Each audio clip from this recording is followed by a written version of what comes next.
OBS is running. Green on my end. Almost green on YouTube's end.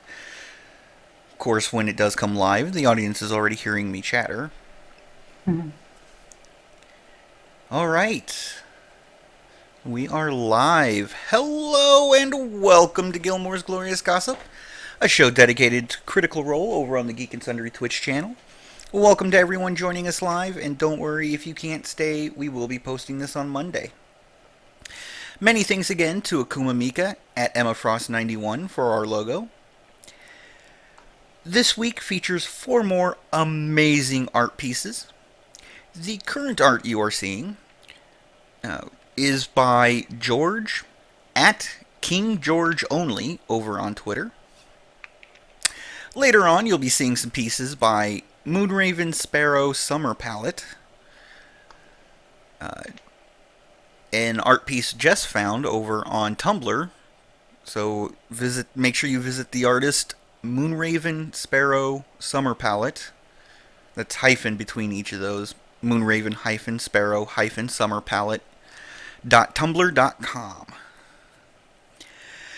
There will be a piece by Anders Nielsen at Hardoth, and finally a piece by Mary at Mary Creates Art on Twitter. If you'd like your art featured here, please let any of the show's hosts know via Twitter or Tumblr or our email. Our official Twitter is at Gilmore_gossip. Our Tumblr is Gilmore-gossip .tumblr.com. And our email is Gilmore'sGloriousGossip @gmail.com. Don't forget to like and subscribe to catch us each and every week. I'm Akiva, found on Twitter at AkivaDavid, AKIVADAPHYDD. And joining me today are my excellent friends. Let's introduce ourselves. Hi, everybody. Kalia here, also found over on Twitter at Cosmic Candy, and that's CANDI. Hi guys, Kat or Castiel Games on Twitter. The 3 is an E, and it's good to be back. Yay! Welcome back, Kat. That is a lot of places. Thanks. That's a lot of places to contact us. Akiva, you guys have been busy. Yep. We're trying to expand and spread the love to as many people as we can. Yeah, and don't awesome. meet the secret laboratory, everybody. Yes. And I'm Jess. You can find me over on my Twitter at JessieLRLeaf or my Tumblr, critrollsketch.tumblr.com. Yay! Everybody's here. Yay! This week was a little... yes, everybody. This week was a little sparse on pre-show announcements. In the description below, you'll see a link to a new episode of GM Tips with Satine Phoenix. This time talking about gaming with kids. So there is a lot of good information there. Especially if you have young ones who are interested in joining. It was a good episode. Yes. I'll have to watch it then, because I play with my daughter, of course, and she's almost 13, so she's not quite a kid anymore, but I do have some friends that game with children, so. It's not uncommon to see children as young as 10 or 11. There are a few handfuls that are younger, but 10 or 11 seems to be about the age parents are introducing their children now. Yeah, one of the gals that was at Gen Con last year, she was like 8. Wow. And that was actually the daughter of one of the DMs. So, yeah, she was like 8 years old, but she was a little stabby murder hobo. Most kids are. But I mean, she was a good player. I listened to her playing some of the stuff, and I mean, she knows her stuff, so that's pretty cool. Nice. And one thing that I wanted to announce and get some feedback from our audience with. We here at Gilmore's Glorious Gossip are considering starting a Patreon. We have a few ideas for some of the Patreon rewards, but we want to hear from you guys. What would you like to see from us? What type of rewards would you find attractive to support us through Patreon? Disclaimer, every single cent that comes in through anything, whether it's taking the time to watch and not block the ads here on YouTube, or if we start a Patreon, or if you donate in any way, every single cent will be going towards the show. Okay? So none of this is going to change anything. We're not ever going to go, pay to watch, because that's just a quick way to kill this. Because we're all about spreading the love. The reason we're thinking about doing the Patreon is because our tech issues and all of that could be avoided by, new tech, and that gets a little bit expensive. Don't feel like I'm begging for money here. Don't feel like, you have to do anything. We're here to bring love and joy to you guys while discussing, one of our favorite topics. But I just wanted to put it out there that if we did start something like that, would you be interested, and what type of rewards would you like to see? But with that, now that the corporate side is appeased, I'm going to take a moment. When I started doing this, I understood that because my YouTube channel is monetized and is part of a multi-channel network, there was going to be at least a little bit of corporate thinking involved. And I hate it. It's a necessary evil in order to make sure that we can get a, quality product out. But I hate having those type of thoughts and, forcing myself to think that way.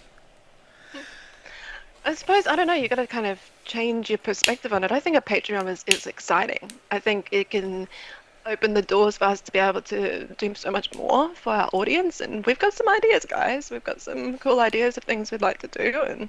And we'd like to hear your thoughts. And I think that this is just another way that hopefully we can strengthen the community that we're building, not only in Gilmore's Glorious Gossip, but amongst the critters, give you guys a bit more of a place to chat and reward you for it in kind. Absolutely. When I say that everything is going to going back to the show, these are rewards that will be going, not only to improve the show, but stuff that we can do to improve the community, bring us closer together, and hopefully make this a more enjoyable experience for everyone. I see in the chat, Scott Graham and Winter MC are both saying guest spot as a reward. I hesitate to do that because I don't want the community to be like, oh, well, the only reason why this individual is a guest on the show is because they paid them. I want to do guest spots, and we need to get back into doing those, but I want to do guest spots because we have amazing members of the community. I don't want people trying to throw money at us to get on the show. Because you all are just the most amazing people I have ever had the honor of interacting with. Let me ask this question. Hey, Jess. Yeah? Did you pay us to get on the show? No. There we go. Exactly. Totally paid her to say that, but that's okay. It's not in my contract to say anything else. You're Wait. only here because you don't want to be fined by the NFL, right? And many other corporations. But, in the end, I see guest spots as highlighting amazing people within the community. And life has just been hard for all of us. So that will never be a reward as far as I ever have a say on this. Guest spots are just to celebrate the community. Yeah, but keep the ideas coming, guys. It's great. Yes, the more ideas, the better. Images, yeah, things like that. Yeah. Should I spoil the big reason why I was thinking about starting the Patreon? It's what we discussed before the call. No, this actually goes back a little bit. Hold on, let me send it to you via text. I don't This remember is this while I either. was away. It might What have been just while you happened? were away. It's like I've come back home and my entire house has been refurnished. It's mad. Oh yeah, Yeah. Should I drop that little hint? that's definitely something that we could offer. Why Flip am it I back. not seeing this? It's in the text on Skype. Oh, that's right. That's right. Okay, so yeah, I'll go ahead and drop that. One of the big goals for us starting the Patreon would be eventually to get to a point where we're able to do a drawing from our Patreon members to pay for a trip to a convention that the cast is going to in order to meet the cast. So that to me is the end goal with the Patreon. Getting there may take a little while because we do need to get a certain amount in per month and a certain amount saved up in order to make all of the necessary arrangements. And by Yeah, that would be the three other people though, not me, because trying to get me from Australia is like not gonna happen. But yeah, you definitely get Akiva, Jess, and Kalia. As well, Conventions. and we Doing would some bonus content. Yeah, and I would personally be reaching out to the cast of Critical Role to try and get a little, not necessarily a meet and greet, but to at least make sure that you guys get to go to a signing or something along those lines and actually get a signature and a few moments to chat with them. There you go. But Kat, you were saying it would be the other three, or the other three of us, not necessarily you. That's another thing that I would like to do, is try and bring all four of us to a convention to do. That would be amazing. Yeah, preferably one where they're doing a live game. Yeah, I do have travel funds, so we can definitely discuss that if we ever get to that point. But that would be cool. Yeah. But again, it will take a little bit of time to get to that point. But it just something that I wanted to make happen, and Patreon was pretty much the best way that I saw to do so. Well, and here's another thing, guys. It's increasingly looking like I'm going to be getting employed in Indianapolis, and I'm going to be kind of setting up roots in Indianapolis, I think. So what does that mean? Well, that means that I'm going to be in Indianapolis for Gen Con for the foreseeable future. And the idea is to try and get a house where I can put up some critters during Gen Con week. Now, I will say, as when, because I know there are some people thinking, what exactly would that trip mean? You would have the option of staying with Kalia if she is willing and is capable. I don't want to speak for you, Kalia, but I know Yeah, you just put we'll that have out to see. there. So But yeah, it's a dream. yeah. It's a gold word for it. And if it is not feasible, such as the convention that we're able to get everybody to is, let's say it's in San Diego or whatever, we would be doing it on expense paid. Your flight, your hotel, your food. And any type of souvenirs or whatever, that would be on you guys. But if there's a cost for the signing, which I don't think there is, I hope there won't ever be, but if there is, we would cover that. Getting into what said convention, we would cover that. So, just something for you guys to keep in mind as we go forward. Think of other rewards, smaller rewards preferably, of what you guys would like to see in the meantime. So, but thank you so much for making that offer, Kalia. I know you're not set up for it yet, but knowing that you have that in mind is just awesome. Yep. But that's going to bring us into our comments from last Gilmore's Glorious Gossip. And this week, I chose a comment from G-Man, who made a comment not about the show, not about the plot, but highlighted the community. G-Man says, "Love all the time skip artwork with this. Anyone know how the Keyleth side cut came about? With something that Marisha said? Or was it the community decision? Love it regardless." Now, if I'm not mistaken, during one of the Q&As,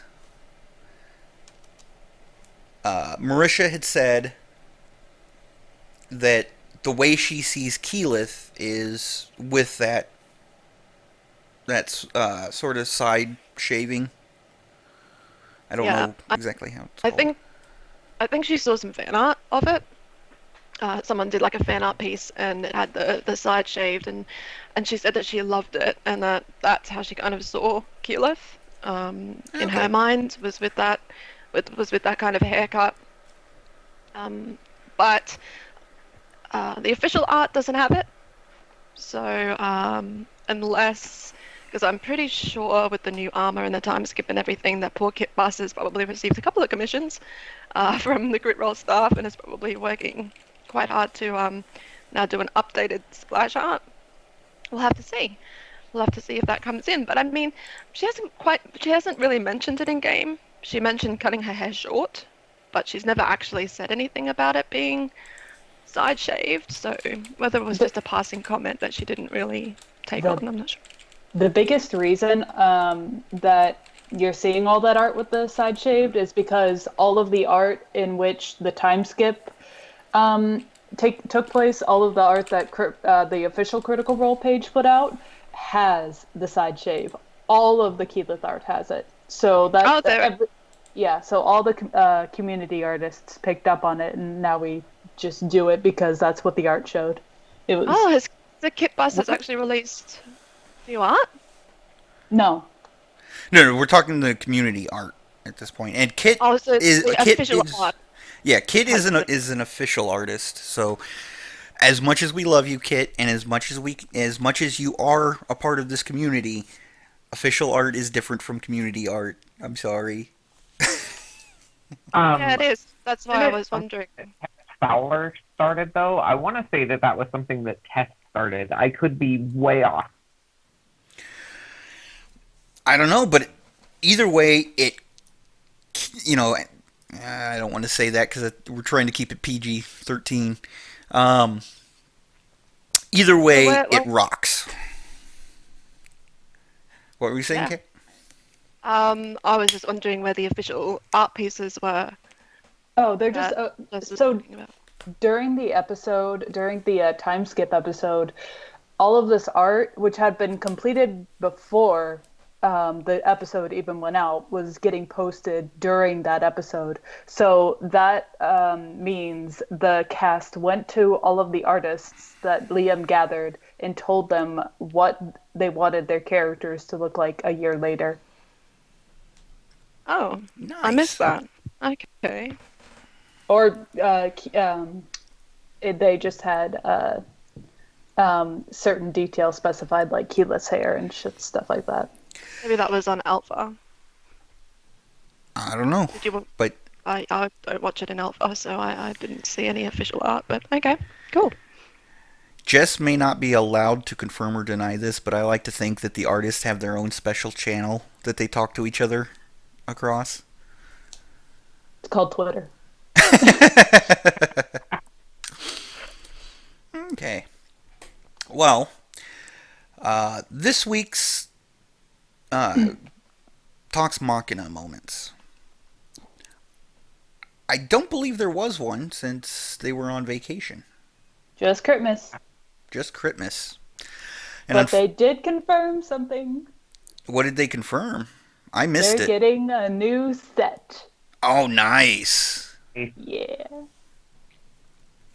Did they talk about it at all, or did they just say new set? They just talked about putting a whole bunch of things up on the new set and how much bigger it was going to be. Oh, good. But they also said they did not know when that was going to actually get released. Well, hopefully soon, because they definitely need the room. Because it's kind of painful watching them when they get up for breaks or when Matt does whispers. Watching them all try and shimmy around. They definitely need the room. Yep. So that will bring us into this episode. Episode 96. We're almost to 100. Almost. 4 more episodes, guys. Crazy. So, there was a little bit of discussion on which group they would start with. So, because of the confusing jump in the thing, I've decided, at least in the outline, we'll talk about Grog's tour, and then the visit with Wilhand, and then everything after that. Yep. Just to make things easier. I know some people are going to be like, oh, but you jumped ahead while we're still talking about Grog's tour. But just to keep it fairly simple, we're just going to do it all at once. So the group splits up, and Grog, Percy, and Vax stay with the Trickfoots in order to give them a tour of Whitestone. And of course, while breakfast is going on, Percy, being Percy, runs upstairs and makes a tour guide hat.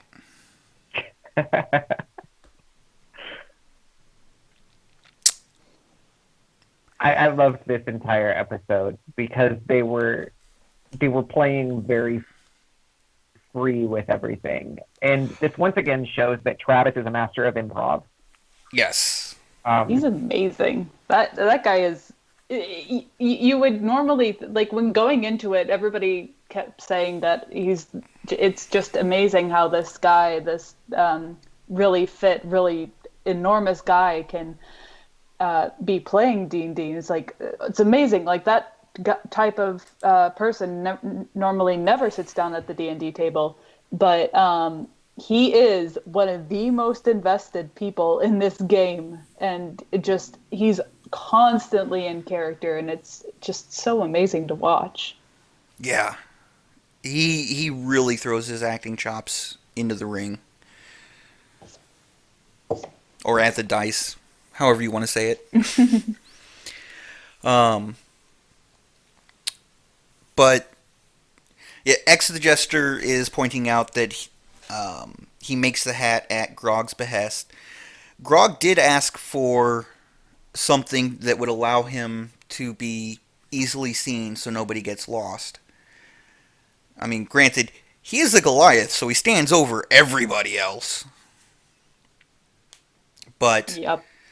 I believe Grog's exact words were, "You know how when you go to university and they have those flags?" Mm-hmm. Grog showing his new vocabulary skills there. But yeah, so when Percy goes up to make the hat, he just makes it as gaudy as possible. With Vex's help. With Vex's help, yes. You know, they put flowers and feathers, and at the end of making the hat, Percy gets another idea and goes and finds two little bells to put on either side of the hat. Should have gotten art for this. We did Darn it. actually. We did. Oh, we did? We did. But it's going to be shown later. Okay. So, for anyone at home wondering, when I post or when I do the art, I put it in the order we get permission for it. Oh, okay. So, if we get if we ask your permission, please respond as soon as possible to get it into the episode as early as possible. That's a good rule. Yep. So he comes back down. Oh, that was right. Astra was cutting up Percy's sister's dresses when they got downstairs for breakfast. Yes. Just Oh, I had forgotten that little detail because that was the beginning of me getting pissed off at the Trickfoots. Yep. And it only got worse from there. Yeah, Astra was cutting up clothing that was presumably either one of Percy's other sisters or his mother. Yeah. Yeah, that was pretty horrible. I thought Percy would react a lot worse than he did. He's but- nobility, though. Yeah, I think he's also come to terms with it. I think Yeah. that is so far in his past now that they're not just dresses, but I think that he was detached enough to let it go, which was interesting. It was an interesting character moment to see how he absorbed that and reacted to it. Yeah. Personally, like if I had been in Percy's shoes, not Talison's, in Percy's shoes, I would have said, "You are destroying family heirlooms. You are attacking our honor. Drawn a blade. You're gonna die." jeez. I suppose a thing that also he was probably thinking about is that it is Pike's family. Yeah. At the end of the day, that connection is still there, and he values Pike very much. True. So I'm wondering if maybe that gave a bit more space. True, but that's one of the great things about the show. It's because when I think of nobility, I think spoiled and self-centered. But this group has been playing together so long that there was still a little bit of that self-centeredness at the beginning, back in episodes 1, 2, 5, 30. But the character development for these characters has been just so amazing that they no longer fit the Yeah. stereotypes. Yeah, which is what you want. Justice says that Vex seemed angrier. Yes, she did. Yes. You know, in those moments when you know that someone that you love and you care for is getting effed over, and you just get pissed off and angry, and then you look at that person, and that person is just like, well, I don't know about you guys, but it makes me even more pissed off and angry. It's like I Yes. have to be, and I have to be pissed off and angry for them as well because they're not engaging. Yeah. Yeah, exactly. So that's kind of what I saw from Vex. So after all of that, um, and making the hat and everything, Percy presents it to Grog, and of course his head is much much larger than Cassandra, because that was the hat he had grabbed, a hat that Cassandra had worn from some ball, you know, years before. Yeah. And I love the fact that Marisha too was like, "You guys are making a derby hat. How appropriate for this episode because the Kentucky Derby Derby's going was on this weekend. Yep. Yeah, it's this weekend. So yeah, I thought that was kind of funny too. Yeah. That. Ooh. So when he gets the hat, he looks at it, he puts it on. It starts to slide a little bit, but Percy has attached straps to help keep it on him.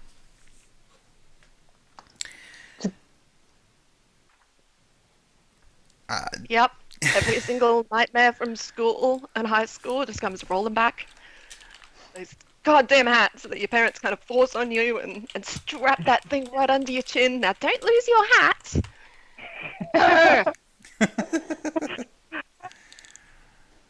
I don't know that I've ever had that. You've never worn a party hat? Like those little thin-ass elastic straps that just dig into your neck, and it's the most uncomfortable thing. But you gotta wear the hat because you're at a birthday party, and that's what you do at a birthday party. You wear the pointy little hat that hurts your chin. Yes. I'm actually talking about school hats. So maybe this is only in Australia, but in Australia, all the kids have to have a hat on. And our hats here have like these strings that come under your chin and a little cork thing that you do all the way up right under the chin. And that's what it reminded me of. So it's like you've got this cork thing kind of like in underneath your chin all day. And yeah, you have to have your hat on because our sun here is ridiculous. So Yeah. Well, I mean, that's back in the 1800s, early 1900s, the U.S. had that as well, but we got away from it. Kalia, you make it sound more worse than it is. It was hell, okay? Classifiable as a rant. But as Jess, party hats, no. My family and friends never did the whole party hat thing. Very lucky. Very, very lucky. Oh, I don't know. I feel like she's missed out. I feel like if I have to go over there now, we're going to have to throw a party, and I'm going to have to... Oh, boy. Do our live episode of Gilmore's Glorious Gossip from the Gen Con floor. With party hats. Wearing a damn party hat because I've, quote, missed out. So, when Grog gets this hat, he, asks for a little bit of history of it. And of course, Vex is on the spot making up crap that Percy's agreeing to. And it's hilarious because they're like, yeah, this was made hundreds of years ago, and it was just set aside. And, Grog asks, well, what about the history of the position as the tour captain? And Percy's like, it's strange. Although that hat was made hundreds of years ago, you're the first. And then he gets so touched. Yes. Oh, just the look of surprise and shock on his face that he's the first ever tour captain of Whitestone, as well as Grand Poobah Doink of all of this and that. Yep. As Percy said, this would fall under all of this. Go ahead. I feel horrible at how deceptive everyone is in relation to Grog, but it makes him so happy. It makes him so happy. And that I think is why they're so deceptive towards Grog. They just Yeah. want to see their friend be happy. Yeah. So when they've decided who's going where, again, Percy, Grog, and Vax are staying with the gnomes. They pull out the magic carpet for the gnomes to ride on. Grog, of course, is walking. Percy's on the carpet. And Vax, it's not very clear where he says he's going, but Matt essentially places him on the carpet to avoid confusion. No, Vax wasn't on the carpet. At He was following along behind them, in He, his words, keeping an eye on them so that they weren't stealing anything. Yes, but when Matt said who is where, Grog was walking, Percy, the gnomes, and Vax were on the carpet, and that's according to Matt, not according to what actually the player said. So, Yeah, stuff gets retconned all the time. Oh yeah. But yes, Vax's whole intent is to keep an eye on the gnomes to make sure nothing gets stolen. So they go along, and out in the foyer, Grog makes this grandiose speech type thing about the history. They go out to the back gardens, and Astra actually mentions it's so outdoorsy. And they continue on, and then decide that they're going to head towards what Grog has dubbed Firecracker Alley. with the Musketeers. Yes, With which musketeers, although we're not allowed to call them that anymore. we're not allowed to say that out loud. I'm currently watching the Musketeers on Stan. Such an awful show, but so good. It's so bad. Is it like the trashy romance novels? It's kind of, Okay. but very PG. Yeah, you should check it out. Oh, So- Netflix, is it? I get confused.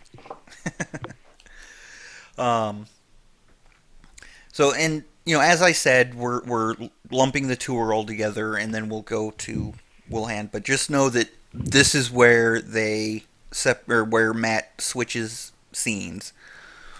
But we'll get to Wilhand in a moment. So they get to the firing range, and we meet Kynan again.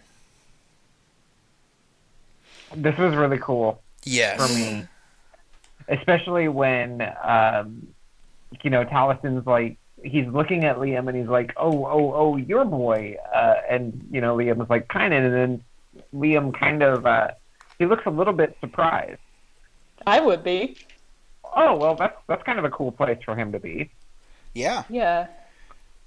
Because Kynan, if I'm not mistaken, was sort of, the captain on duty at that point. Man, I would not have given that kid a gun. No. Just putting it out there. That is some risky stuff. Well, I don't know. I mean, it seemed like the order and discipline of being a member of the guard is doing him good. Yeah. Yeah. He still has a little bit of confidence issues, but he's still trying to wrap his mind around all of it. Hopefully what he's been through has given him enough wisdom and knowledge to put him on the right path to be a good commanding officer, because he is still really young despite being a level 9 rogue. That's Maybe. You have more military training, so you would probably know. Well, okay, so the equivalent of a level 9 rogue in military terms would probably be, Ghost Recon. well, I mean, recon, yes, but probably around the rank of sergeant E5. Like, you know enough to be able to teach others, but you don't know everything yet. Okay. So like a staff sergeant. Yeah, Or for the Air Force, a staff sergeant. I'm wondering if Matt has altered his stat sheets in any way now that he's captain of a rifleman unit. Do you think Yeah. maybe he has thrown in a little bit of the gunslinger It's possible, but into his build? we haven't seen enough of Kynan to Yeah. really conjecture one way or the other. It wouldn't surprise me if Matt adapted the gunslinger to fit in as a rogue archetype as well. Um, but yeah, so they talk with Kynan for a little bit, and Liam gets nostalgic for Simon. Yeah. who then asks Kynan, how long has it been since when was the last time he was actually in snake form? To which Kynan replies, since you gave him to me. The look on Liam's face. Oh my god. It was like someone had just kicked his puppy. Yeah. Such betrayal. And, I mean, he even asked him, "Did you feed him at all?" Yeah. He's a belt. It's a belt. Yes. You crazy weird person. Love it. I just love the thought that Vax, before he got the snake belt and through his childhood, one thing he always wanted was a puppy, and he was never able to get one. So when he got the belt, Simon became the puppy. No. I guess so. Yeah. Yeah.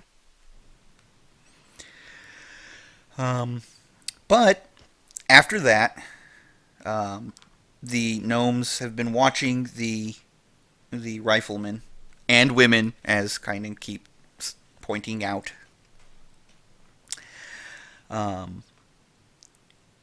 And they, they're getting interested in these firearms.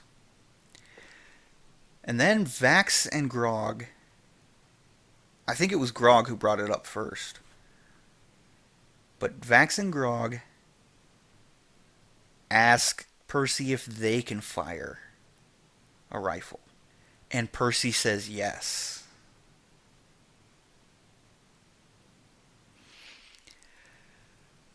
Grog, Yep. he loads the rifles one at a time for them. And Grog steps up. He takes a shot. And a tree in the distance falls over. And of course, Travis immediately takes that and goes, or takes that for the yes and. Is that the sun tree? And goes running off. Yes. To go check on it. It's This entire episode was just, he was so on point. yes. Akuma Mika in the chat. Again, chat is about 30 seconds behind the actual stream. Akuma Mika says, Vax has a wolf he's not feeding, though. Sort of? I mean, that wolf is pretty much an honorary member of the Grey Hunt. Yes. So, like, he feeds himself a lot. Yes.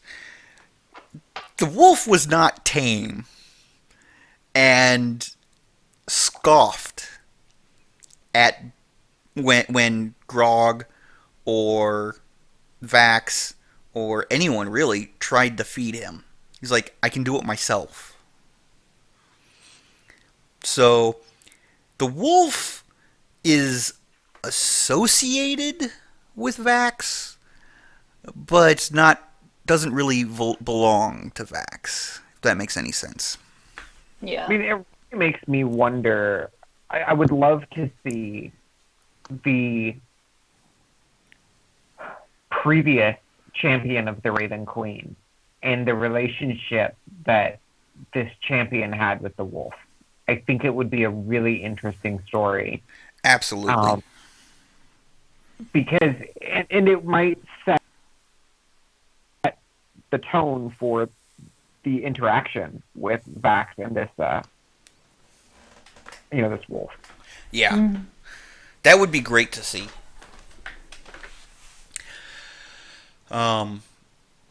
So then Vax takes his shot, and he hits the target. The target being, the hay bale scarecrow thing. And when he hands the rifle back to Percy, he's now realizing how dangerous those rifles actually are. Yeah, I absolutely love this moment. Just that recognition. You saw come over his face, and that whole interaction. It wasn't much, like not much was said between Vax and Percy, but what was said was so powerful because it had such a deep meaning and there's so many layers to it. Yeah, that was probably one of the most impacting moments for me out of this episode. Yep.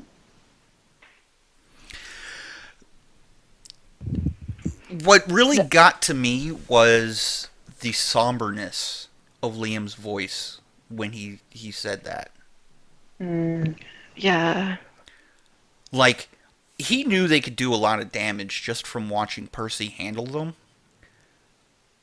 But he's just now realizing how easy it would be for random Joe to pick up a rifle and use it. Yep. Yeah. I also I thought it was really interesting, and I kind of want to explore this a little more, like see fanfic for it or something, because I'm pretty sure we're not going to get to it in game. It's not that big of a story point, but Percy has been either going out himself or sending people out to go find whoever else has made those guns. Yes. Yeah, Right. that was interesting. Hey, it was like, what does he have, like a little assassin group that's going around and just No. tracking these people down, or what did that mean? I wouldn't put it past Percy. I know. Does he like bring them to Whitestone and threaten them and like take everything? So, Yeah. Well, Percy actually mentioned killing them. yes. He said one way or another they get dealt with, but before that, he had actually used the word, we kill them. So, that whole conversation came about when either Johann or Astra, I can't remember which one it was, mentioned, hey, these are very nice weapons. Can we get some? Yeah. And that's when Percy popped up with, if you try to take them, you will be killed. Anyone who is found with one of these outside of Whitestone will be dealt with one way or the other. So, I think he has people actively looking for guns and killing the owners. That's some pretty dark shit. Yep. Just And- gonna say. Well, And but it's in a Percy. twist of irony, they probably are being killed by guns. Yes. I believe that. But here's the biggest issue with that. Once that little snowball is started, you aren't stopping it. No. Yeah. It will avalanche. Yeah, he can only contain it for so long, which I'm sure he recognizes. Jester in the chat says Tallison said on one of his playlist songs there was an explanation that he's terrified of the day he meets a gunsmith who doesn't know Percy's name. Yep. That's Because pretty much it. Sorry, you had one of my weapons, and who are you? Like, just that recognition that the circulation has gotten to a point where he's not even in the picture anymore. Yeah, that's a scary thing. yep. Guns are dangerous, kids. Don't play with them. Absolutely true. Yes. Yeah. But, of course, that whole conversation, I'm not sure if that took place before or after, but the gnomes get a shot. Yeah. Felice just quickly in the chat said that Ripley already sent blueprints to 2 tinkerers. Yep. Which is probably something she mentioned as well. So yeah, that's a good callback as well, that there's definitely going to be ones out there. Sorry, keep going. No, it's fine. I also wouldn't be surprised if Percy had sent people to track down who those 2 tinkerers were. Yeah. That's what was in my head. Yeah. So, Maybe we could have a spin-off show. possibly. I'd Or- do a campaign around that. I'd be a Right? assassin. I'd go and find those people and Yes. have an adventure doing that. That'd be a great one-shot. Percy DeRollo sends you from Whitestone to track down the tinkerers that Ripley sent the blueprints to. Man, that would be a fun game. Yep. Enter my shadow monk, Sir Verizel. God, I hate monks. Well, Ugh. now, come on. Come on. Adron Nilo. Especially shadow monks. Adron. Jumping from shadow to shadow. Adron. Adron. Yep. God. Well, and this is an Eladrin monk too. So I've got basically phase step, which I can use once per short rest to misty step behind my targets. And since I'm going shadow monk, that becomes an assassinating strike at that point. Painful. Very painful. Combine that with 3 levels of rogue, specializing in assassin. Phew, all the dice. Dragon Rune says, I wanted to see a Trickfoot, Vax, or Grog fire bad news and see Kyanin get a custom gun as captain of the Musketeers. Mm. Ooh, that would be cool. That would be cool. Uh, I think I they're wonder still about- in training, though. Bad news would be sick. The kickback would be. Oh, God. The Insane. kickback on that. Because Percy has to sit down to fire it. Yeah. I don't know if you guys are really into anime or anything like that, but there is an anime called Trigun. Yes.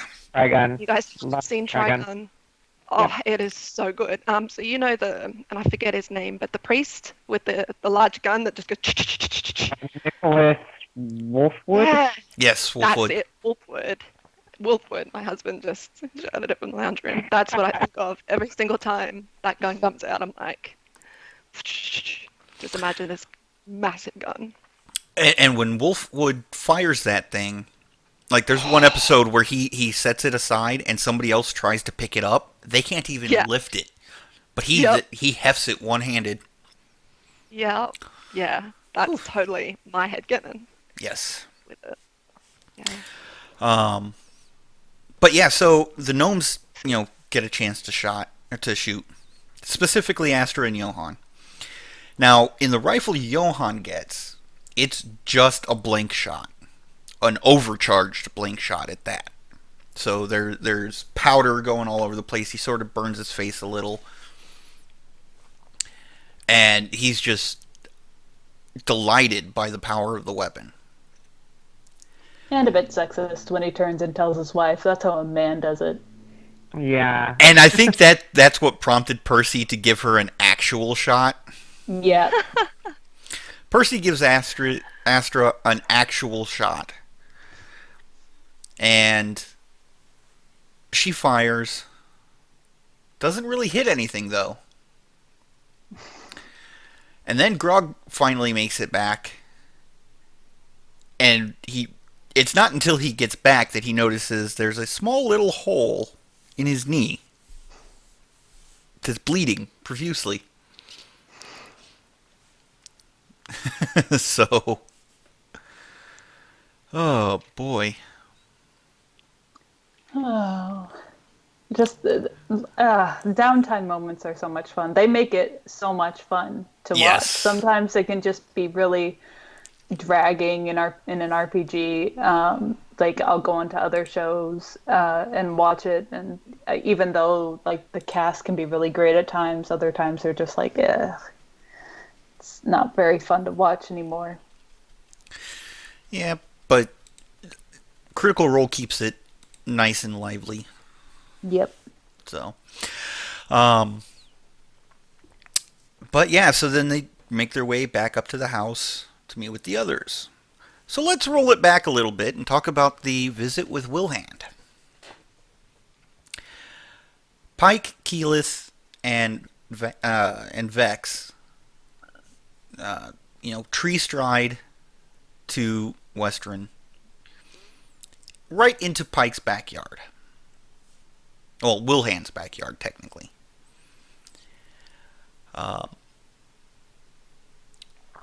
They knock, and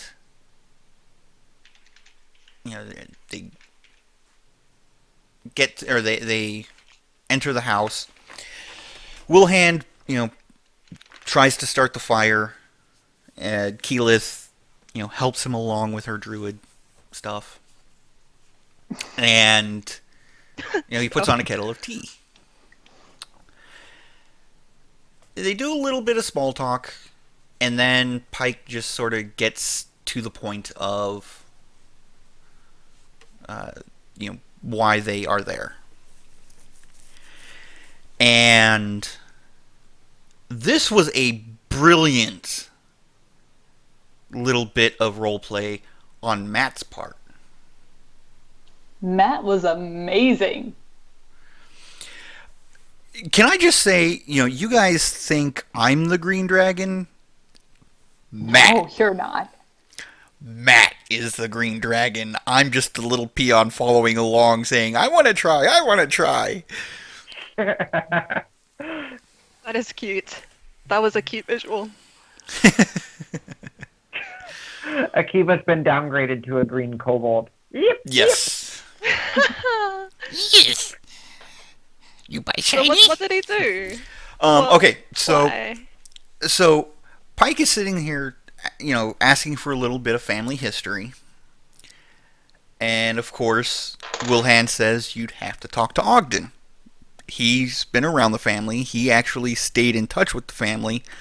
I tried to get away from them pretty much as soon as I could, and I brought you with me. So she asks about the curse. And Wilhand is very, very vague and says, I know of many curses that affect the Trickfoot clan. And come on, Akiva, he didn't know. He doesn't know. But it worked brilliantly because, instead of a simple, I have no idea which curse you're talking about, and when Pike even clarifies the blood curse, he says it's possible, but I don't know everything about the family. It plays into the worry that this curse is going to get Pike.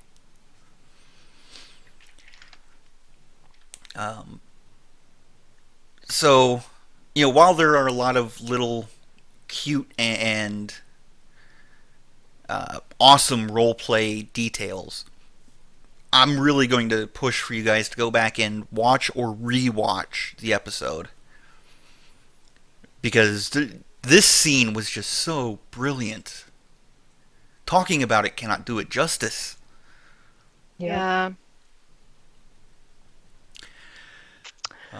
It was brilliant and very well acted. Yes. I want to kind of throw this out to the chat and to you guys as well. Be honest. What were we thinking around this point? because we kind of have this perfect holy girl, we all know Pike. We all love Pike. And, there's supposed to be this curse that's infected her, and through greed and all of this kind of thing, it's supposed to manifest. What was our theories at this point?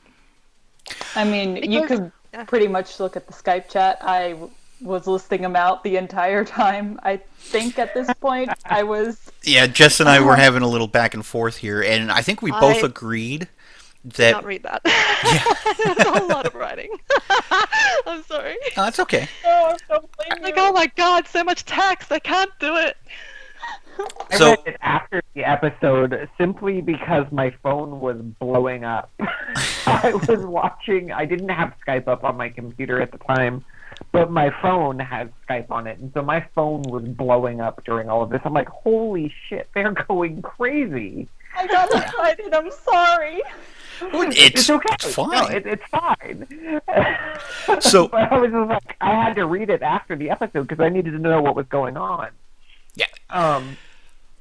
But at this point, I think, there was part of me that was going, as a DM, going, if I can corrupt the paladin, if I can corrupt the cleric somehow, and even for the underworld, if they can corrupt these pure beacons of shining light, it's a great win for them. So I was still entertaining the idea at this point that there was some way that they were going to corrupt her somehow. Influence of the dark side. So, Though she is a shining bastion and beacon for Serenray. yes.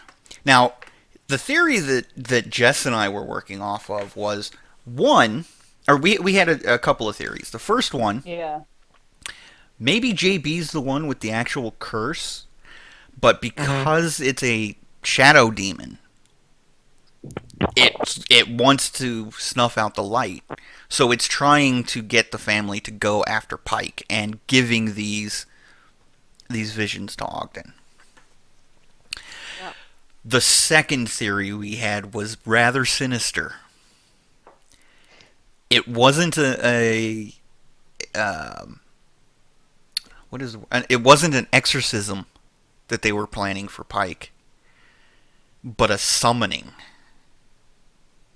Right. Yeah, there's so many different ways this could have gone. So yeah, summoning, or there was some sort of thing. There was a moment in this conversation where I was like, is Ashley and Matt in cahoots? Yeah. Like, I had a moment where I was like, is this something that Ashley and Matt have discussed off show, and maybe she's done something in that year that she didn't tell us all, and maybe she does have this curse, and she as a player knows about it, and maybe she's just acting really well. I It think was that all would have been interesting. So It well was done. all so vague. There was almost nothing to go off of, really. We Yeah. had a couple of base information from Ogden and confirmation from the rest of the family. So, and then Wilhand basically said he told us enough to sort of push us in the direction of, yeah, there might be curses in the family. Like, we're shady people. We probably have been cursed by other people because we ticked them off. So it just kept pushing us there, but it didn't give us enough information to actually confirm it.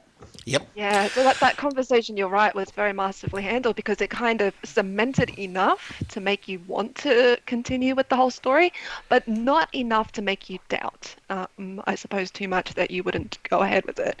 Some theories in the chat, Jester says, as soon as Johan winked at Vax in the previous episode, I was convinced there was Chicanery.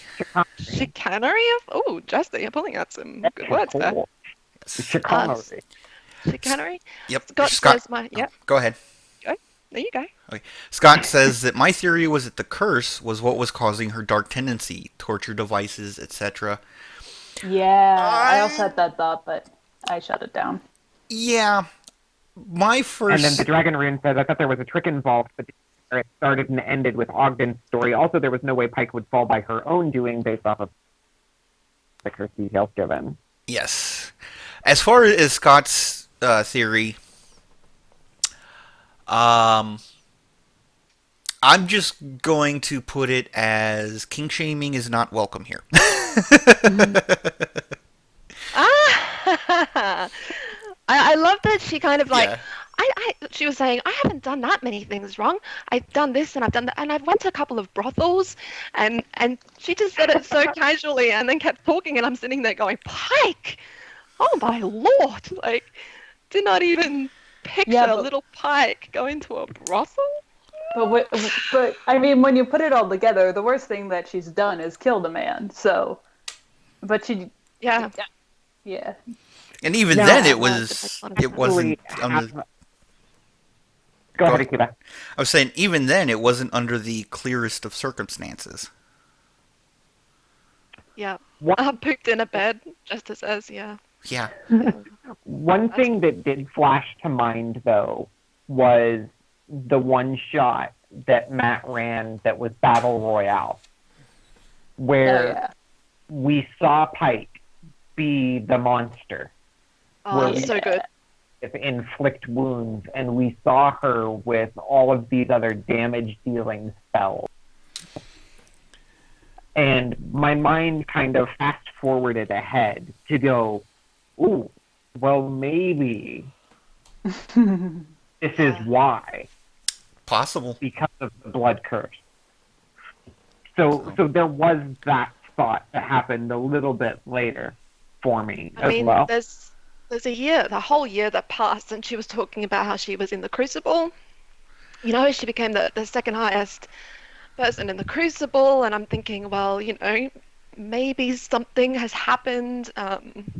But yeah, no, it sounded like we were all maybe overthinking it a little bit because it was just what it was in the end. Yeah. Yeah. And I'd love to get to the fight because Yeah. Yeah. We're about the to way get Matt there. handled that, oh my god. Oh, yeah. So, the Dragon Rune is saying Ogden was a little too specific in his story. That sent bells ringing in my head. So, Yeah, I think after Wilhand, and just the lead up to that place, I was already suspicious. We were already thinking that this can't just be an exorcism. yeah. This can't just be that. It's got to be something else. Yeah. You know what else I found strange was, as Dragon Rune said, you know, he was so specific in his story. You could see a change come over Matt with the character. This character was like spacey and not quite there, and like was falling asleep while he was getting his oatmeal shoved down his mouth, and he was just all over the shop. And then he's sitting there, and she asked for this story, and that was a big story. Like, that was a long dialogue of words, and he delivered it without falling asleep, without getting distracted, without any of that. Suddenly he was switched on. And I thought, well, maybe that's just Matt, like, trying to get the story across, and he's just not wanting to interrupt it with any, like, character flourishes or anything like that, because he doesn't want any of the information to be missed. Like, I was reasoning it with it in my head. Yeah, because that was a And lot now- of information. So, Yes, but now looking back on it, I'm like, no, he was not. yep. I mean, we've So- seen this so many times from Matt, where he puts all of the pieces in front of us. He really does. I mean, Yeah. the staff that he's had with him the entire time Yeah. is And right Yeah. there. Yeah. And I mean, there's other things there too, you know. it's all the little detail stuff that's easily overlooked or explained away. Yeah. right. So, There you go. but that will bring us back to everybody gathering back at Whitestone. Now, in order to do this exorcism that Ogden wants to do, to save Pike, he needs a few things. He needs a pound of lavender, which Vax has because he's been, keeping the Death's Touch armor in it to keep it from smelling. Jeff As tall Walker's as it word. says, his armor now smells like an old lady's drawer. Yep. I Yep. never got that really because I like the smell of lavender, and people would always tell me it was an old lady thing, and I was just like, why? It smells nice. Stop shaming It's me for liking lavender. it's very relaxing, and I have lavender incense. It So is. It is relaxing. Yep. yes, It's actually will help you go to sleep. yes, There, an ex of mine actually had like a lavender before bed before nighttime spray that she would use to help her fall asleep. She'd put like a little bit on her pillow. Are you sure that wasn't chloroform? I'm sorry, I'm Like teasing. chloroform to me. But yeah, so he needed the pound of lavender. He needed what was it? A pound of sulfur. Half a pound. Half pound of sulfur, which of course Percy has as a byproduct of making the black powder. He needed water blessed by an elven moon goddess. I can't remember the name Matt used. The night. I think it was the moon god of the elves. Yeah, I just The night. Sloran. Night Weaver. yeah. So, Vex is like, well, I'll pop over to. I just blanked on where her dad lives. Singorn. Yes, I'll pop over to Singorn and get some. Which was an interesting story in and of itself, because she gets there and the acolyte or cleric, I don't know exactly which one it was, but the individual that she's getting the water from says, "Oh, we don't have a set price for this. We ask that you give what you believe the moon goddess will enjoy." So she hands over the bottle of liquid courage. The cleric looks at it, says, or takes a whiff of it, says, "I think the moon goddess will enjoy this very much," and he pockets it, handing her a rather large jug of the water. Which she didn't plan for, and we got the phrase that I actually added as a quote to Critters D&D. My strength is as low as Grog's intelligence. Yes. Because As Grog is dumb, she says. Yes. So she ends up having to hook it on to Trinket in order to be able to get it back to Whitestone. And then, of course, the last item that Ogden needs is a diamond worth at least 1,000 gold. But they don't have a diamond worth 1,000. They have one worth 1,500. Have two worth 1,500. Yeah. Yeah. So the, according to, or as Vax said, what's 1,000 gold for Pike? Yeah. So, then they have to get to the top of this mountain and sanctify the ground. And in order to get there, was it Percy and Vex? Yeah, Percy and Vex went through Yeah. the tree, insisting that it was just the two of them to go by broom. So, couple alone time. And then everybody else went by airwalk. Wow, chicka, wow, wow. That's what I was going to say. Yeah. The ship name is no longer Persalia. The ship name is the Bunny Rabbits. They're bad I news bears. don't know about that. No, there'll always be bad news bears. Well, yeah, but so, and the rest of them go mist form and fly up the mountain with the gnomes just darting around as much as they can, just having fun with it. And then, of course, we had Ogden that just like went floating straight up in the air. Yeah. He's still acting, even in cloud form. Yep. Yeah, that's so true. So Shit. they get up there. They notice a harpy's nest at the site. The site was once used to give offerings to Pelor and ask for his blessing and that sort of thing. So there were remnants of that littered around as well. And another callback to previous episode, which is pretty good. Yes. Back when the Constantly horses got eaten. Yeah, constantly reminding your players that this is a world, an ever-breathing world. Yes. With consequences. So they set up camp. Vex uses her ranger training to camouflage the camp, keep everybody safe while they're waiting for the full moon. Pike consecrates the ground, and Which it took 24 hours to cast that spell. yes, Yeah. and it's not a spell, as Matt put it. It's not a spell that can be truly ritually cast. Right.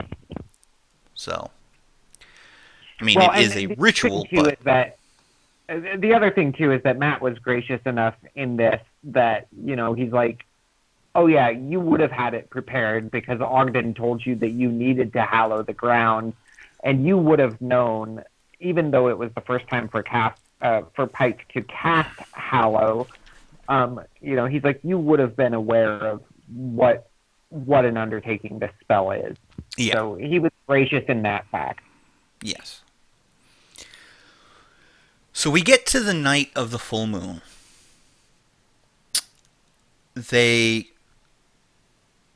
Ogden, using what was gathered, creates a circle and holds out the diamond and starts speaking in what Matt called gibberish. He even went through. And this is where I was like, oh god damn it, Matt, you did not. They covered pretty. I'm like, what's left? I'm like trying to think in my head, like there's probably a couple that were left, but I was like, what? He what went could through it all. be? He went through all of the players saying, "What languages do you speak?" Yep. And they covered every language. They did they? They do. They cover I every knew it. language. I knew it. I sat there and I'm like, but there's nothing left. I thought that they missed Infernal. Yeah, they did. Oh, yeah, I forgot about Infernal. Okay. Infernal. Yeah, but didn't they get a little bit of Infernal from? You might at least cast or be able to recognize it if you've been to hell. and Yeah, hear the they could people probably speaking it. recognize it, but they wouldn't understand it. Yeah. And the fact that Matt said it sounds like gibberish, at that point, I was like, Matt, you glorious son of a... Could have been deep speech too. No, That's Oh. Underdark? Oh, Yeah. is it? yes. Never mind. Yeah. Yeah, Pike speaks that. Never And mind. I Slightly believe different dialect. Vax does as well. Or not Vax, but Vex does as well. Vex speaks Undercommon. Yes, but deep speech is a dialect of Undercommon. It's like I said, or like we've said in the past, it's a difference between British English and American English. Okay. Yes, just a slightly different dialect Yeah. of it. But yeah, they would have recognized it, and I did not pick up at this point, Akiva, so you were ahead of me. I was like, yeah, I must Yeah. have missed something. The Oh thing yeah, me too. Don't worry. the thing that tipped me off at this point was the fact that Matt overcompensated by asking each and every player what they spoke. Oh, but he had to, eh? He had to. No, he didn't. As a DM, there are 3 things that I make sure I keep behind my screen regarding my players. Their basic stats, which is, their wisdom and all that, as well as their AC and their hit points. I keep a list of languages they know, and I keep what was the third thing? It doesn't even matter. But I make sure that I keep the languages, so I can make reference to that list and say, hey, you do understand this. Nice. But there you go. I don't do that. Keep track of languages. That probably would be helpful. Yes. I mean, it is something that, like, when running through Fantasy Grounds, I have access to, especially in a game where everybody's created their character in Fantasy Grounds. Yes. Because we have access to their character sheets, so we know. Yeah. But, like, in my tabletop games, like where I'm playing with Adventurers League for local people, I don't do that as much. Because everybody has their sheet. Yeah, I have like a cheat sheet of like abilities and little bits and pieces that just remind me so that I can remind them. But yeah, I'm with you, Kalia. I don't keep track of all of that. So yeah, at the very least, I get their passive perception, I get their AC, and their passive. That's what the third thing was. Okay, and then like hit points and stuff. But I mean and like usually level and class. Those are the main things that I get, especially like since I'm going to be running for Gen Con, hopefully again this year. Those are that we ask everybody at the table before we start. But yeah, so he pulls out the diamond. He's holding it out in front of him. It starts to glow, and then it disappears. A few moments later, this black, shadowy, oozing cloud starts to circle around Pike and surround her. Vex swoops in, plucks her out of the shadow, and brings her up to where Percy is because he's taken a perch above the group. Percy shot first, though. Yeah. Which is where I started to get suspicious because it didn't hit. But then when everybody else started to hit it, and they hit it in the area that wasn't the circle, too, then I was like, no, that thing's not real. Yeah, so to clarify a little bit, Percy was outside the circle, up in a tree, and he takes a shot at it. He rolled high enough to hit. He rolled damage, but the creature did not react at all. Nothing from electricity, nothing from... because he was using Animus. No psychic damage apparently took hold. Nothing. So I thought it just had immunities at first, but then I was like, wait, no, nothing is hurting it except for other... Yeah, it was, yeah. When anyone else attacked it, at first, the others that were attacking it were inside the circle. And so it was reacting. So there were a lot of people that were like, oh, you have to be inside the circle in order to damage it. And then Dodie reaches forward and punches it. And he's outside the circle, but it still takes damage. And that's when, like, confirmation on my new theory. These mofos. Yes. Vex, you know, Go. at one Keep point, going. or at this point in the, not necessarily this point, but enough had happened in the fight that Laura got suspicious. So she used a perception while Trinket was attacking, and she was able to see through it as an illusion. I had even said in the Skype chat that it would have had to have been a really big illusion. How could they get that kind of magic, which was later revealed, but like how could they have gotten such a high form of magical illusion from Yeah. just these gnomes? I was really surprised. I was like, damn, if they can't see that that is an illusion, then that's a powerful ass spell. Well, gnomes are known as illusionists and tinkers. Yeah. But, Vex says over the earrings, intentionally being quiet enough so that the Trickfoots don't hear. She tells everyone that it's an illusion. And Pike is the first one to be open about the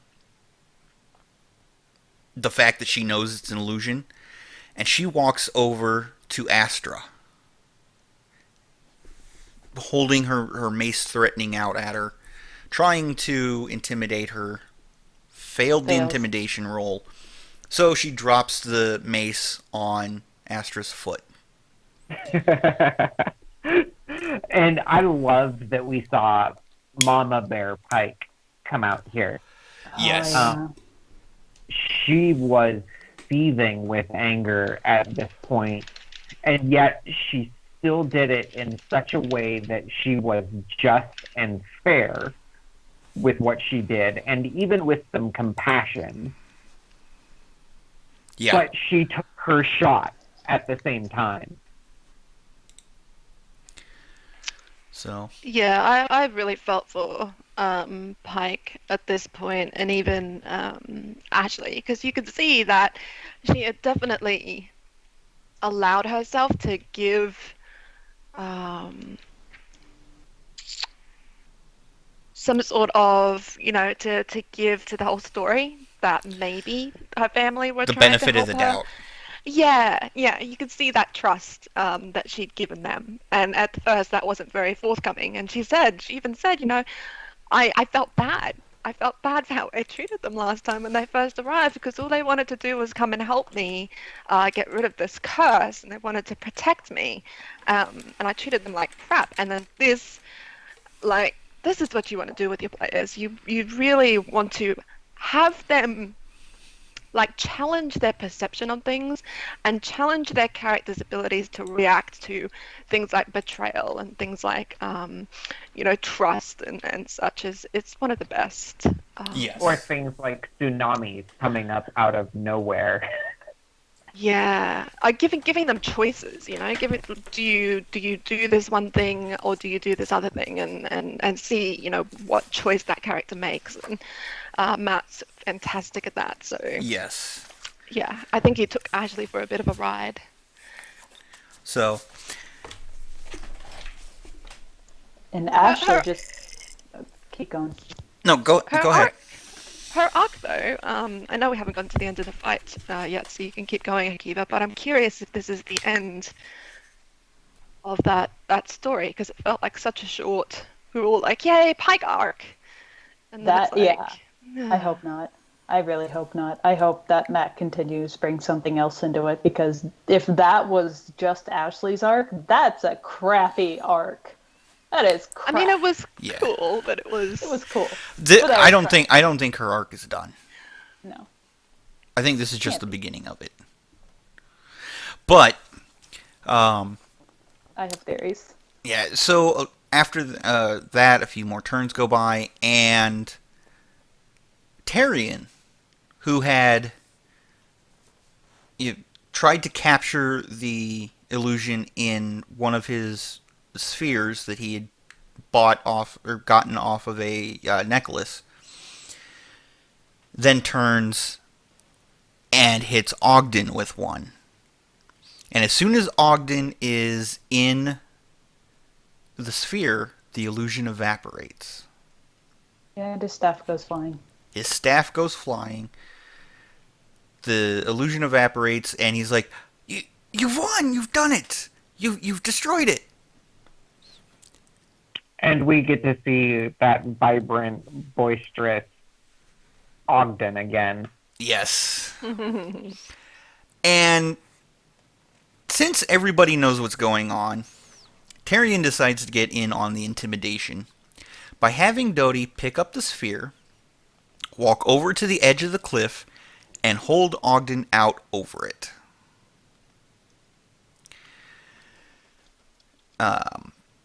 Keyleth uses Entangle on Johan and Astra, who are starting to run away, and they turn invisible. But the spell hits, and they're entangled. So they're stuck in place. Vex uses the entangling rope. Or no, I'm sorry. Vax, who had sprouted his wings, grabs JB and takes her about 100 feet in the air. Yeah. Now, they're confronting Ogden. He pulls, they're like, give the gem or give the diamond back. So he pulls out the diamond. He's like, here, you can have it. And as they're talking about it, trying to find out why, which it came down to, they were just greedy. They felt that the money that Pike and Vox Machina had gotten,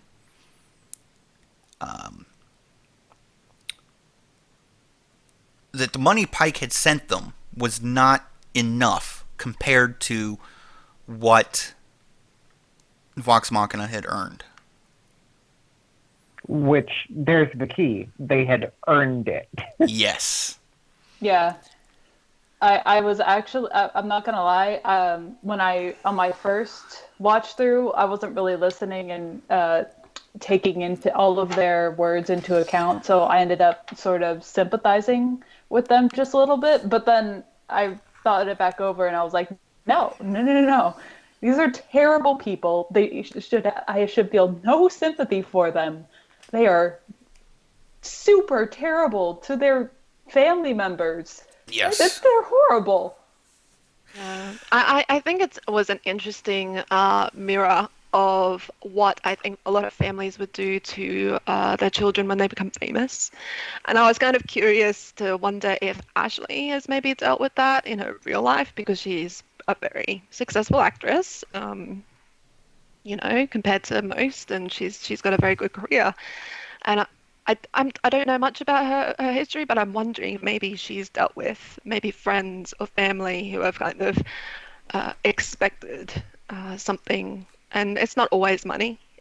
Sometimes friends, will just use the fact that they're your friends to gain benefits and things like that. So I'm sure that she's dealt with this kind of a thing in her real life, or I'd be interesting to hear if she has.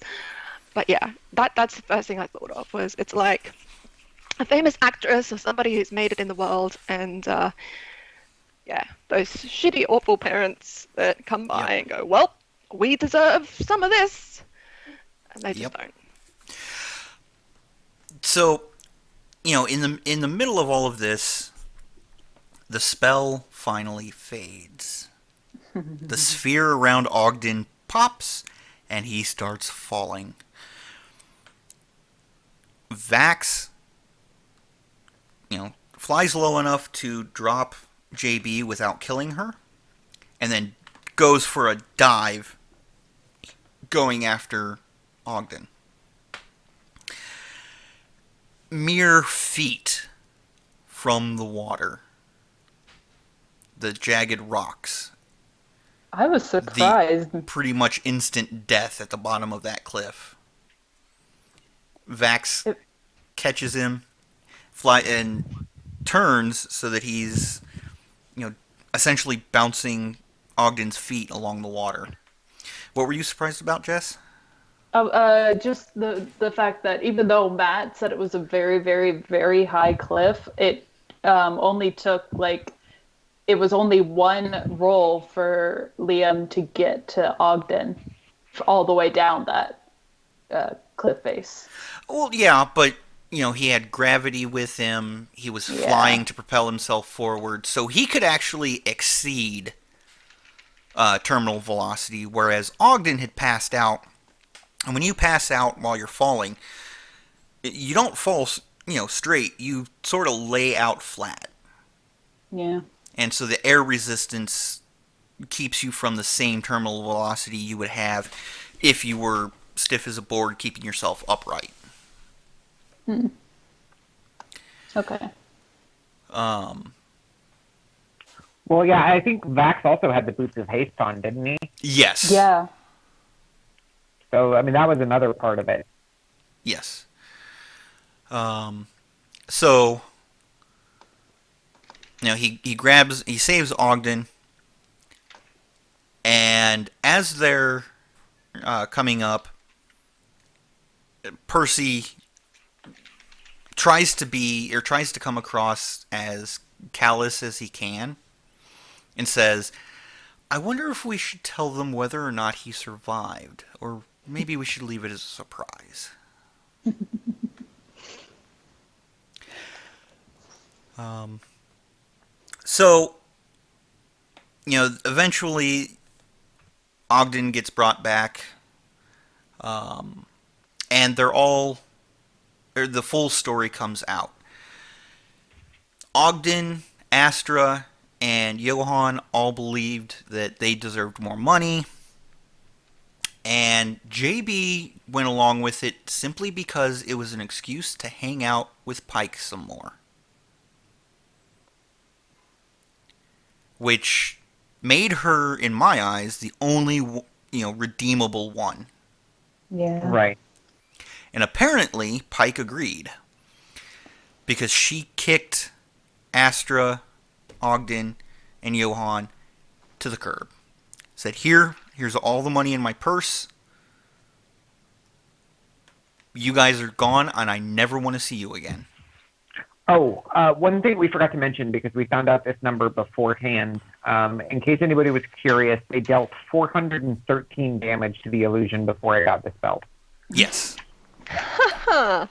Jesus.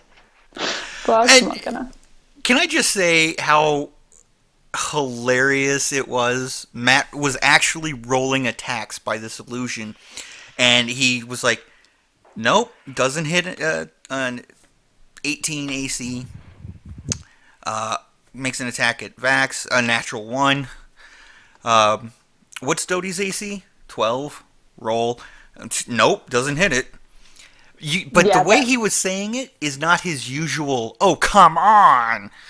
Right, right. So and Matt is a troll. And yeah. He is the type of troll that I aspire to become. Indeed. That's a drink, everybody. He is the type of troll that I aspire to become because it's good-natured. Yes. It keeps the players guessing. It advances the story. At the same time, it's still so effing brilliant. Yep. Yeah, I mean, the next time I see Matt at a con, I'm going to, Matt willing, give him a huge hug and say, "You are the most wonderful troll ever. Teach me your ways." Yes. But yeah, so Pike, kicks them out of town, or out of her life. Percy says, "When you guys finally make it down the mountain, because you are walking, you will find your carriage waiting for you. It will be in pristine working order. The horses will be fed and watered, and you are to leave. If you come anywhere near the city again, and my guards have seen your faces up close, The riflemen. if they see you, they will kill you." So. And he puts diplomacy to good use, which I was very happy about. gives Ogden a little shock. Um, Oh, and and not to forget also that not only will their carriage be in good working order and the horses fed and watered, but it will have been searched. yes, Yeah. and of course, Vex takes that perfect opportunity to go ahead and search them, and of course, she finds silverware and makes the comment, "Why? What is everyone's infatuation with our silverware?" Yep. Yep. Now they need to start getting, because by this time they would have started to come up with um, amalgam metal, Yeah. amalgamated metal. So they need to stop buying the actual silverware and get amalgamware. Yeah. Yes. That way, if it's stolen, it's cheap stuff. Yeah. But Pike, having heard JB say that it was an opportunity to hang out with you again, realizes how much Pike means to JB, which leads to other theories, but I'll get into that in just a moment. So JB is offered a place to stay within Whitestone with Pike. So that's just beautiful. Yeah. But did you see, like, this family is terrible to one another. They just almost literally sold JB just like that. There Pretty was much. no thought behind any of that. They didn't even say goodbye to JB. They didn't. Well, Ogden didn't bat an eye when he was like, "Yeah, that's fair. Go on ahead, take her. Sure, we don't need her." Yeah, but at the same time, the episode isn't quite over yet, so we don't know if they said goodbye yet or not. When I say the episode isn't over yet, the episode itself ended, but they're still up on the mountain. They Matt didn't finish that made scene. it back to Whitestone. I think they're also in that position where it's like, well, we probably don't really have a lot of say in the matter. Yeah, we're outmatched, I've- outgunned, and outnumbered. They've kind of realized that the dupe is up, and to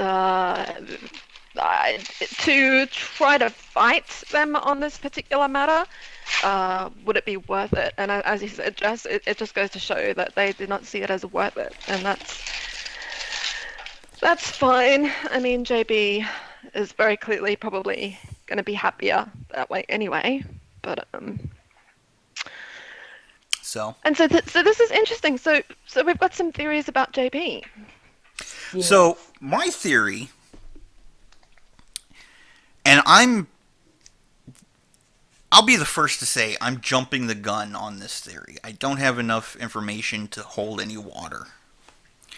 But my theory is that maybe JB is Pike's love. Ew, they're cousins. What? Cousins, man. I'm not saying it's a romantic love. I'm not saying anything like that. What I'm saying is Pike, when she left the family, Pike was closest with JB.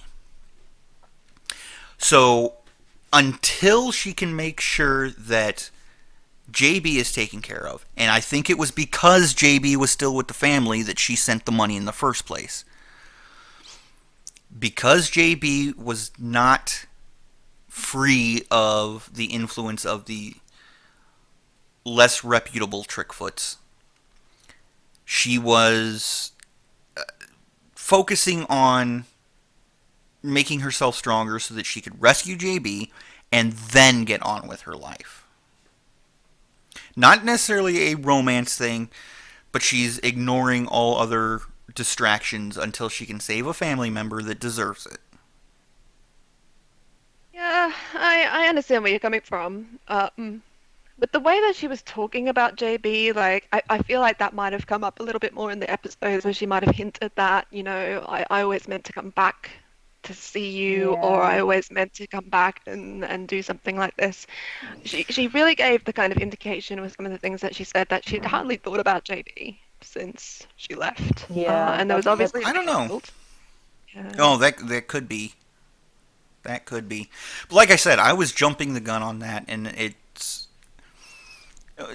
I'm not necessarily saying that I'm Oh, I right know, I at just all. saw the art. Yes. Like I said, I'm not saying that I'm necessarily right. I'm jumping the gun, and I don't have Yeah. enough information on it. No, It's just a that's the whole theory that popped idea. into my head. Yeah, that's the whole thing about theories is throwing them out there, and you never know. Like some of it might just stick. Yeah. We don't Yeah, I really have a know. theory. I have a theory that JB is the whole mastermind behind it, and she's actually trying to take over Whitestone from the inside. Oh boy. Ooh. I was thinking about something similar. Yeah. That's exactly what they wanted. They wanted somebody left on the inside, and this was the perfect opportunity to get JB inside now, and now all hell's going to break loose. That would man. be an interesting twist to the arc. Throwing this back to the whole thing where like I'm like, oh, Matt is suddenly playing this character is switched on, and maybe he's just trying to get the information across, and I'm trying to like just reason as to why Matt is breaking character. I'm doing little quotation marks in the air. I kind of had that concept too with JB, because there's been moments where he's played JB as really like off, right? Those moments where it's like, oh my god, she is creepy. There is something weird about this girl. I don't know Yeah. what it is, but there's something. And I have just been like, well, maybe Matt's just, trying to be innocent and like a little bit odd, and it's just coming across wrong. Oh, Like I his never got character's just coming across wrong. I never got that feeling from JB. Oh, really? I got the feeling of jealousy. No, I got it from JB too, but I got both of those. Definitely jealousy, but yeah, the off thing a little bit, because I don't know, you don't just straight up mention, you're the one who took my best friend away from me in front of everyone in public. Oh, and he said it's so creepy. Yeah, exactly. Like you So creepy. don't say that to Ex- Billy. Yeah. X the Jester has an interesting theory. Maybe JB's into Vecna. Yeah. Oh, because she knows so much about them. He's dropped those hints. She knows everything about them. Why would she not know And about the spinning orb? yeah, with so many people studying that orb, I guarantee you they've asked their colleagues. So word has gotten out that the orb is down there. X, you may be onto something. Hmm. Maybe Interesting this to was just a whole plot. interesting to see where this goes. Because I mean, if you think about it, guys, we're on the precipice of 20. Yeah. So the final battle is coming. Oh yeah. Now, Yeah. the interesting thing is that by spinning this and introducing it as part of Pike's arc, it makes a lot of sense. Pike leading the way, because they're getting to the point where they are going to be fighting gods. And Vecna is a very good introductory god fight. Yeah. So, but I think that will bring this to an end. Before we go, I did want to get into DM's Corner this week, because there were some questions about the spell that was used. Matt said that the staff, when it was identified, was a staff of Major Image. Major Image is a 3rd level illusion spell, casting time of 1 action, range of 120 feet. The components: verbal, somatic, and material, a bit of fleece. And the duration, concentration up to 10 minutes. Oh my God! Hold on. You said a piece of fleece Yep. was one of the material components. Yep. Vox Machina just got fleeced. Yep. Matt made a pun in the middle of it all. Yep. Okay. Oh, what's I know you missed that. I know you missed it. So much. So much. I wasn't looking for it. what's wrong, Kat? Are you feeling sheepish Nothing around the yet. puns now? Oh God. We just wanted to share our best puns with you. Wow. Will you I like don't us to blame you if stop you looked it us? up. Killing me. It's okay. Yep. Akiva and I are bad people. We're so bad. Stop! Oh my god! Ram, Kalia, that was a good one. I thought you guys were done, and so I took a deep breath, and then you just hit me with one just as I was Yep. coming down. So, Oh, but yeah, so major image.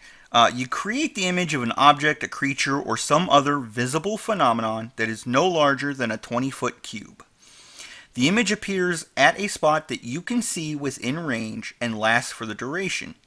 It seems completely real, including sounds, smells, temperature, and temperature appropriate to the depicted thing.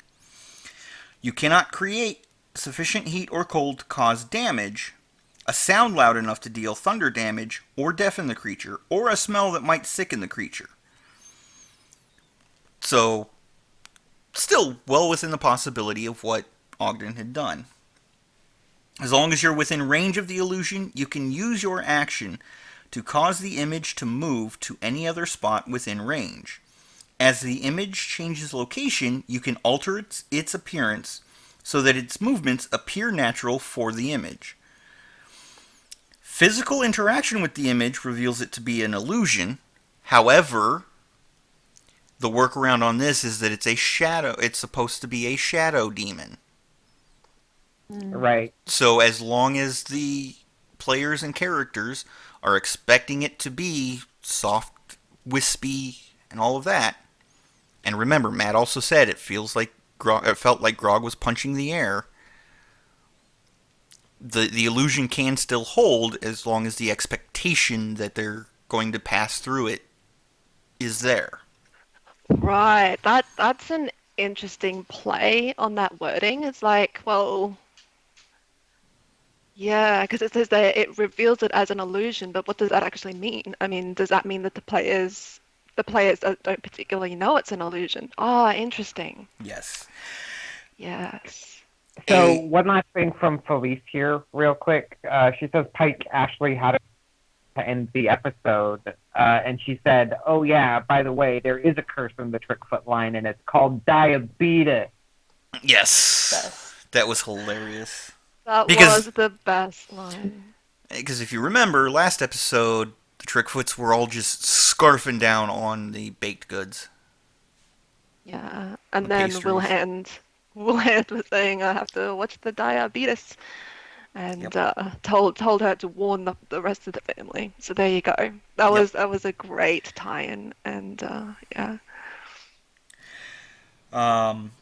A creature that uses its action to examine the image can determine that it is an illusion with a successful intelligence investigation check against the spell save DC.